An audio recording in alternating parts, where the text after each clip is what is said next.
You know, I think it's about time we finished the last major piece for this project.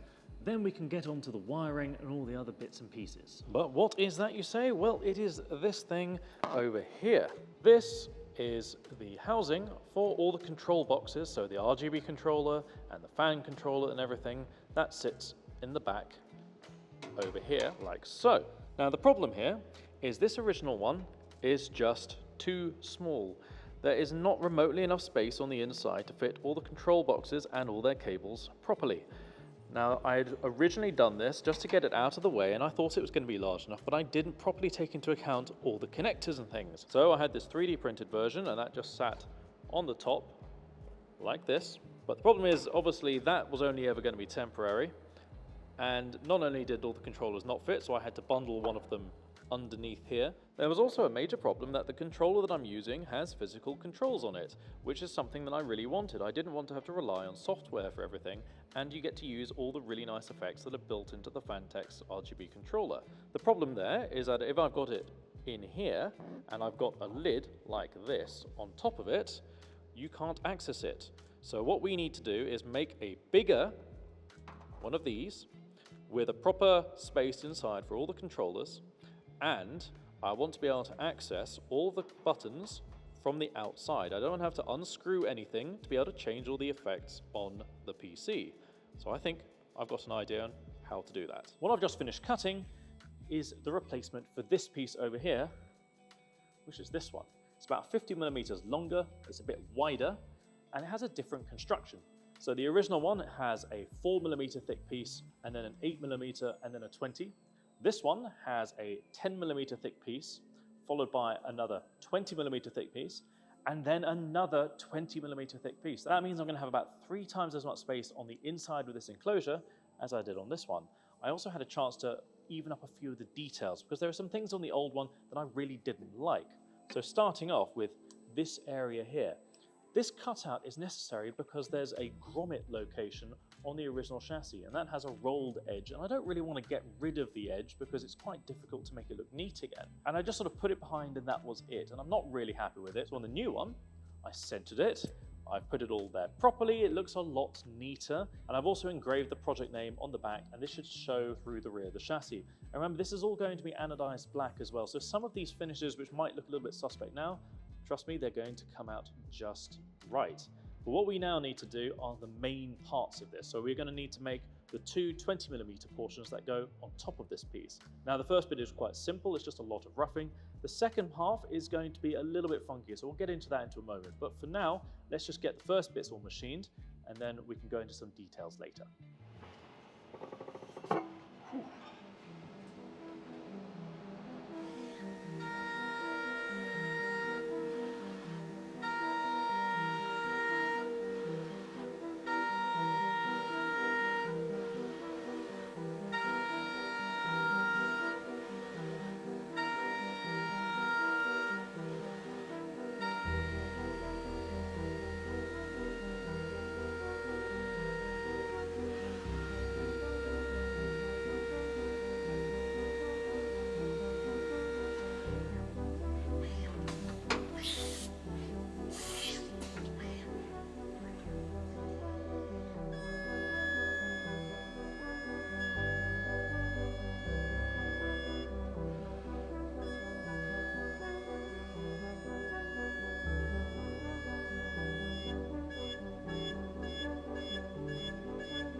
So I now have these two pieces machined. The problem is, now we've got the hard bit because these are basically hollow and I need to machine both on this side over here. One of them is going to be quite simple and it's going to be hidden anyway, so if we get some chatter and some weirdness on here, it's not really a big deal. But the other one is going to be facing into the case, and so I want to make sure that that's going to be looking really good. And because this is hollow, it does present some real problems. Even with very light tool pressure, we can get some pretty bad chatter on the top, especially since they're quite large and they're not going to be supported by that much clamping material. Now at the moment they're pretty strong, but of course once you start milling it away, that wall here is going to get quite thin as well, and we're going to have some big chamfers down the sides. So all in all, there's not going to be a whole lot of material, so this is basically just going to become a bell. Now I have had a few thoughts as to how to compensate for that. So the main thing is this over here, which is an acrylic spacer. So I made this off camera, and the idea is that it's going to slot into here. Now it's a very tight fit, so I'm not going to put that in there right now, but that should hopefully, once clamped, provide an awful lot of dampening. On top of that, I'm going to change some toolpath strategies. So my thought here is that I'll get a nice smooth chamfer using the ball mill, so I'll do a much smaller step over, maybe 0.2, 0.3 millimeters, and then I'll step up to a much larger step over, so maybe 0.6 millimeters, and surface the whole top here. And that should give it a very linear pattern, and it'll look a little bit rough in its current state, but once it goes into the anodizers, it's going to round out a little bit. The cusps won't be as sharp, and it should look really good, especially when it's done black. It should pick up the light nicely, and this isn't going to be bead blasted or aqua blasted or anything, so because it's raw, the toolpath will really shine through the black finish. Now the other thing that's interesting about this is on the inside here, we have this little pocket, and this pocket basically is going to act like a compliant mechanism. So I've got a slot down the bottom here, and then on this side, we're going to have some engraving, and we're also going to have some slots cut out using a 0.6 millimeter end mill. And that will mean that these will basically act like buttons. I'm going to put the internals of the RGB controller directly behind it on a 3D printed riser. This will sit on top, and then you can simply change all the settings by just pressing the buttons as if it were the original controller. But it's going to look really nice and neat, so I'm hoping that solves a lot of the problems I've got. Now this is all a little bit experimental, so what I'm going to do is I'm going to start off camera just getting this one here so I can nail the feeds and speeds a little bit. This is going to be exactly the same machining as this, except this is going to be more exciting, has a lot more to it. As for the setup itself, I'm probably going to go with the T-slot bed and using the pneumatic vices because they're the widest. Now the clamping force is pretty low, but the machining forces are going to be very low on this, so that shouldn't really matter. But what it will do is it will support the entire end against the T-slot, and then up to here we'll have a larger jaw. If I put the whole thing into, say, one of the shunt vices, the vice itself is more secure, but there's going to be a huge amount of unsupported material on the left and the right here, and even with the spacer, that just means that that's going to have a lot of chance to ring, and it just seems like a better idea to put it in the T-slot setup. So let's go set that up now, and we can get this machining.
Well, that spacer really did the trick because the finishes came out a lot better than I was expecting, especially for the side behind this one here, where I only used the 20mm face mill. The main thing is I just wanted to have a good finish on the front because this is going to remain visible and I don't want to be media blasting any of this stuff.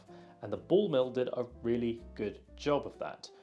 So having the spacer in there made sure that all the little vibrations were properly dampened, and I left a very small gap. It was only a 50 micron tolerance for that insert. So it really was wedged in there. And then when you clamp around the outside, around the outside, around the outside, it just closes that gap, and it also stops the part from warping too much. So I could be a lot more accurate with the probing and all the other bits and pieces that I needed to do. Now, one thing that I was really keen to try out were these little tabs here. So these were cut out using a 0.6mm end mill. And the cool thing is that they do work properly. Now the cool thing there is because when this is mounted in the back, I can then just press these buttons and I can change the RGB effects throughout the PC. And that's great. I don't have to deal with any software and it's easily accessible and it'll look nice as well. Now I have just a few little pieces here and there to make, so I've got to make some covers for the side panels like the windows out of acrylic, and I've also got to make a few little other aluminium spacers and so on. I can bundle some of those into the next video where I'm also going to finish the whole thing, get the wiring sorted, and that's a lot of work. So I'm going to be doing that in the new year and it's going to take quite a long time. In the meantime, don't forget to subscribe because I've got some really cool videos on the way and you wouldn't want to miss any of that.